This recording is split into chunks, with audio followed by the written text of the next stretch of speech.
Hey everybody, Nate Eaton. We are backstage at CrimeCon. We're here at the Crime HQ booth, and this is Ashton Pack, retired detective sergeant with the Las Vegas Police Department. You were working the night of that horrible shooting. Yes. October 1st, was it? October 1, 2017. Talk me through that night. Well, I was a patrol sergeant working that night kind of in a central area of Las Vegas, and dispatch told me to call on the phone, which they usually don't do. And when I got onto the line with the dispatcher, she said there's a massive shooting occurring at the Route 91 Harvest Festival.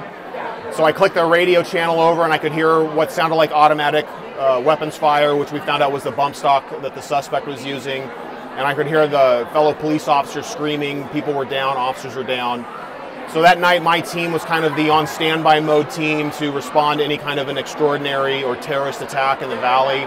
And our police department had prepared for what we feared would be multi-pronged attacks, much like what we saw in the Mumbai, India attacks. I believe they were in 2008. And so we had prepared for that for years. And so my team was the team that was kind of in the box to go and respond to any kind of an event.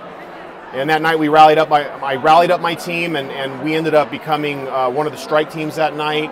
And we were strike team 13, and actually we responded to what we initially thought were shots fired here at this Paris hotel. Wow. So I remember driving my police car, not me driving, but one of my officers driving, and I was in that passenger seat kind of taking the lead as a sergeant. And I remember driving down Las Vegas Boulevard 70 miles an hour, and I was expecting automatic gunfire to maybe be coming out of the front doors of the Paris hotel. And the good news was we got here, we figured out that it was kind of that telephone game where someone had heard shots had been fired and it got reported wrong. But that night, for me, it was, for me, it's all about the victims and the victims' families.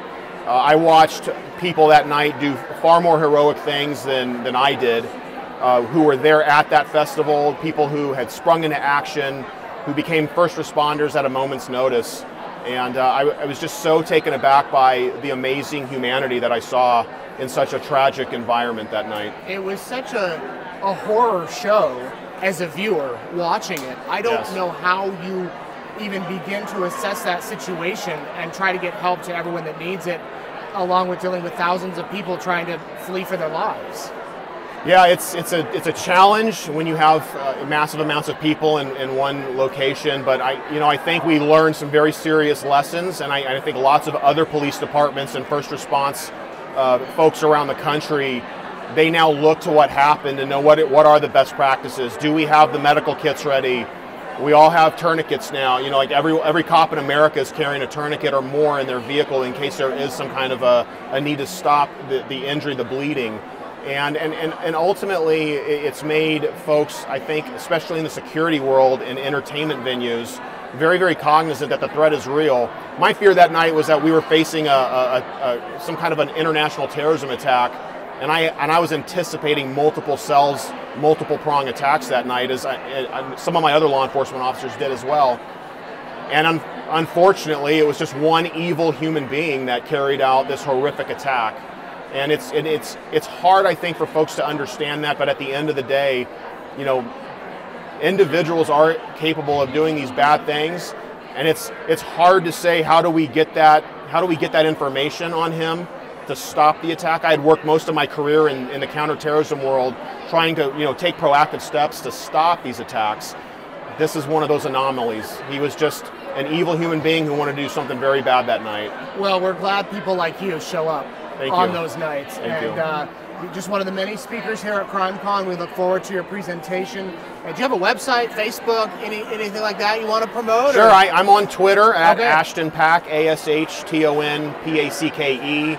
I do work for a prison reentry program now. It's an amazing organization called Hope for Prisoners, hopeforprisoners.org.